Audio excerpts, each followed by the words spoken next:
Marami ang na-curious sa pag-take ng bedscene ni Alden at Catherine. Gusto nyo rin ba malaman kung ano ang pinagdaanan muna ni Kat bago niya na perfect ang scene na talagang pinag-usapan ng buong bayan? Tapusin ang video at huwag kakalimutan na mag-subscribe para lagi kayong updated sa mga trending.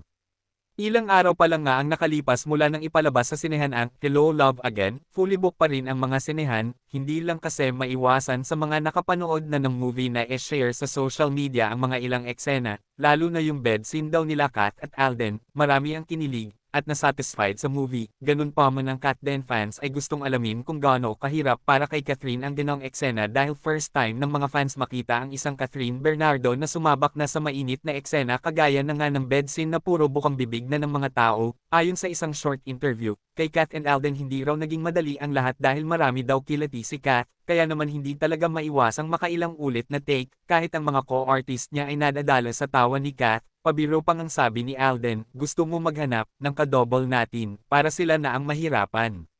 Sabay tawanan sa set, ngunit dahil nga magaling na artista si Kat nakuha niya na din ng maayos at talagang professional ang isang Catherine Bernardo, dahil hindi natin aakalain na naging struggle din pala sa kanya ng scene na yun pero as result perfect na perfect pa din, kaya lalong nakikilala sa madla ang tambalang Alden at Kat. Asahan natin na hindi lang ito ang last na mapapanood natin on big screen dahil sa husay ng Kat Den maraming nag-aalok sa kanila ng proyekto dahil bagong love team na naman daw ngayon ang papasikatin ng Pilipinas. Kayo sang-ayon ba kayo dito?